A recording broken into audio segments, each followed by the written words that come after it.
જય માતા ખેડૂત મિત્રો, સ્વાગત છે તમારું ખેડૂત પુસ્તક ચેનલમાં। આજે તારીખ 30 ડિસેમ્બર ને આજની સવારની હવામાન અપડેટની અંદર માહિતી મેળવીએ તો ગુજરાતમાં ફરી માવઠાના વરસાદને લઈને આગાહી 5 થી લઈને 10 જાન્યુઆરી વચ્ચે ગુજરાતની અંદર ફરીવાર કમોસમી વરસાદની સંભાવના, તો તેની સંપૂર્ણ માહિતી મેળવીશું। સાથે જ આવનાર દિવસોમાં ગુજરાતનું હવામાન કેવું રહી શકે છે, ઠંડી, તાપમાન, પવન અને ઝાકળની પણ માહિતી આપણે આ વિડીયોની અંદર મેળવીશું। ચેનલમાં નવા હોય તો ચેનલને સબસ્ક્રાઇબ કરી દેજો અને વિડીયોને લાઈક આપીને શેર કરી દેજો। ગુજરાત ઉપર માવઠાનો ખતરો ટોળાઈ રહ્યો છે। HR જે વેસ્ટર્ન ડિસ્ટર્બન્સ મજબૂત છે તે ઉત્તર ભારતના પર્વતીય વિસ્તારમાંથી પસાર થઈ રહ્યું છે, જેની અસરના ભાગરૂપે ઉત્તર ભારતના રાજ્યો તેની સાથે ગુજરાતમાં પણ 2-3 દિવસ એટલે કે 31 થી લઈને 2 જાન્યુઆરી દરમિયાન અમુક વિસ્તારોની અંદર વાતાવરણમાં પલટો આવે તેવી સંભાવના રહેલી છે। ગુજરાતની અંદર હાલ તો કોઈ ભારે વરસાદની સંભાવના દેખાઈ રહી નથી, પરંતુ ઉત્તર ગુજરાતના સાબરકાંઠા, બનાસકાંઠા, અરવલ્લી, મોડાસા, મહીસાગર એ વિસ્તાર, દાહોદ, ગોધરા જે પૂર્વ વિસ્તાર છે એટલાના કોઈ ગ્રામ્ય વિસ્તારની અંદર વાદળછાયું વાતાવરણ જોવા મળશે, જેના કારણે કોઈક જગ્યાએ છાંટછૂટ જેવો વરસાદી માહોલ જામે તેવી શક્યતાઓ દેખાઈ રહી છે। પરંતુ ગુજરાતની અંદર આવનારી 5 જાન્યુઆરી સુધી ગુજરાતમાં કોઈ ભારે વરસાદની સંભાવના હાલ તો જોવા મળતી નથી। પરંતુ ખેડૂત મિત્રો માટે માઠા સમાચાર એ આવી રહ્યા છે કે 2 જાન્યુઆરી દરમિયાન અરબી સમુદ્રમાં એક સિસ્ટમ બનશે, ત્યારબાદ તે વધુ મજબૂત બનીને કેરળ થઈને આગળ વધીને ગુજરાત પાસેથી પસાર થવાની છે, જેથી ગુજરાતના વાતાવરણમાં ફરીવાર 5 થી લઈને 10 જાન્યુઆરી વચ્ચે એક માવઠાના વરસાદની સંભાવના દેખાઈ રહી છે। આ સિસ્ટમનો ઘેરાવ ગુજરાત સુધી પહોંચશે અને ગુજરાતના અલગ અલગ વિસ્તારની અંદર વાતાવરણમાં પલટો જોવા મળશે, ઘાટા વાદળો જોવા મળશે અને સાથોસાથ વરસાદની પણ સંભાવના અત્યારના વેધર મોડલ બતાવી રહ્યા છે। સાથે જ ખેડૂત મિત્રો, દક્ષિણ ગુજરાત, સૌરાષ્ટ્રના વિસ્તાર, મધ્ય પૂર્વ એટલા વિસ્તારની અંદર હાલની અપડેટ મુજબ વરસાદ જોવા મળે તેવું હાલ તો જાણવા મળી રહ્યું છે। તેમજ જીએફએસ મોડેલ પણ અત્યારે પ્રેડિક્ટ કરી રહ્યા છે કે ગુજરાતમાં ચોક્કસપણે 5, 6, 7 અને 8 તારીખ દરમિયાન ચોક્કસપણે એક માવઠું જોવા મળી શકે છે। પરંતુ માવઠું કેવું હશે, કેટલો વરસાદ જોવા મળશે, ક્યાં વિસ્તારમાં વરસાદ પડશે તે આવનાર દિવસોમાં જણાશે, કારણ કે હજુ સિસ્ટમ આવનાર દિવસોમાં કઈ દિશા તરફ આગળ વધે છે ચોક્કસ જાણવા મળ્યા બાદ। પરંતુ અત્યારે જે જીએફએસ મોડેલ જણાવી રહ્યા છે તે પ્રમાણે વાત કરીએ તો વરસાદની સંભાવના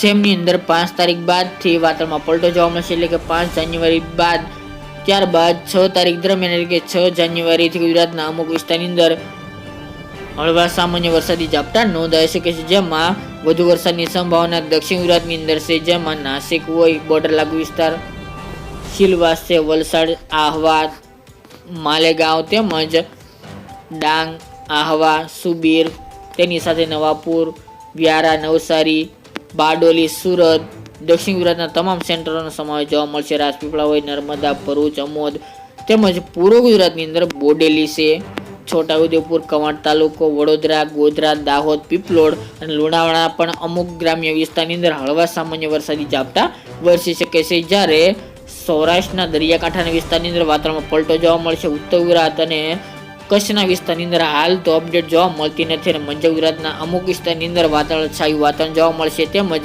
હાલ તો છાંટછૂટ જેવો વરસાદી માહોલની સંભાવના ત્યાં જોવા મળી રહી છે। બાકી ગુજરાતમાં વધુ વરસાદની સંભાવના આ સિસ્ટમને કારણે જોવા મળી રહી છે, તો દક્ષિણ ગુજરાતના તમામ જિલ્લાઓને અસર થઈ શકે છે આ સિસ્ટમ। અને ખાસ તો 7 તારીખની અપડેટ જોવા જઈએ તો જેમની અંદર 7 તારીખ દરમિયાન પણ વરસાદની સંભાવના રહેલી છે, જેમાં દક્ષિણ ગુજરાતનો સમાવેશ જોવા મળી રહ્યો છે। દક્ષિણ ગુજરાતના તમામ જિલ્લાઓ તેની સાથે મહારાષ્ટ્ર રાજ્યની અંદર અને બોર્ડર લાગુ વિસ્તારની અંદર વધુ અસર જોવા મળશે। વલસાડ, સુરત, નવસારી, તાપી, ડાંગ, ભરૂચ, અંકલેશ્વર, વડોદરા, રાજપીપળા, નવાપુર એ તમામ વિસ્તારની અંદર વરસાદની સંભાવના દેખાઈ રહી છે।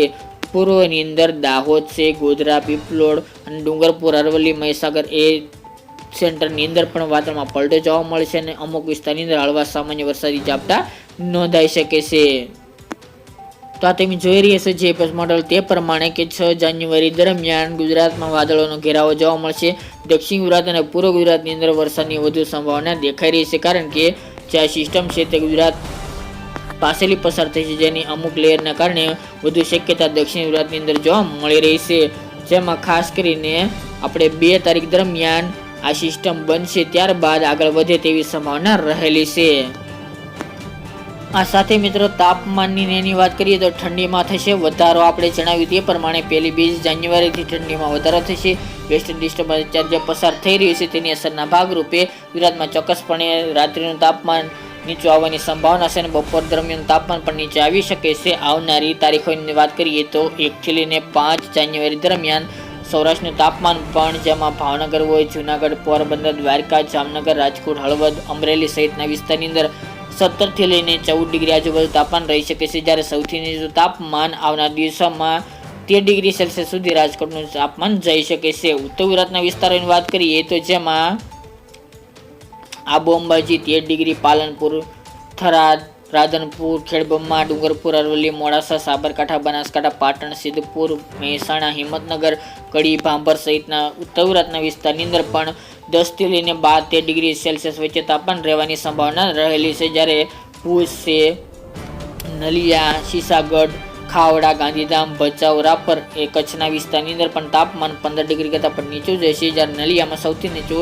10 ડિગ્રી આજુબાજુ રહેવાની સંભાવના દેખાઈ રહી છે. અમદાવાદ, ગાંધીનગર અને ખેડાનું તાપમાન પણ 15 ડિગ્રી કરતાં પણ નીચું જઈ શકે છે. અને તે ઉપરાંત પૂર્વ ગુજરાતની અંદર પણ તાપમાનમાં નોંધપાત્ર ઘટાડો થશે. અરવલ્લી, મોડાસા, મહીસાગર, લુણાવાડા, દાહોદ, ગોધરા જે પૂર્વ ગુજરાતના વિસ્તારની અંદર પણ તાપમાન 10 થી લઈને 13 ડિગ્રી વચ્ચે ચાલે તેવી સંભાવના છે. વડોદરાનું પણ 13 ડિગ્રી સુધી તાપમાન રહેવાની સંભાવના. દક્ષિણ ગુજરાતના વિસ્તારની અંદર પણ 15-16 ડિગ્રી તાપમાન રહેવાની સંભાવના રહેલી છે. તો ચોક્કસપણે ઠંડીનો રાઉન્ડ આવે તેવી સંભાવના છે 5 જાન્યુઆરી સુધીની અપડેટ મુજબ મિત્રો.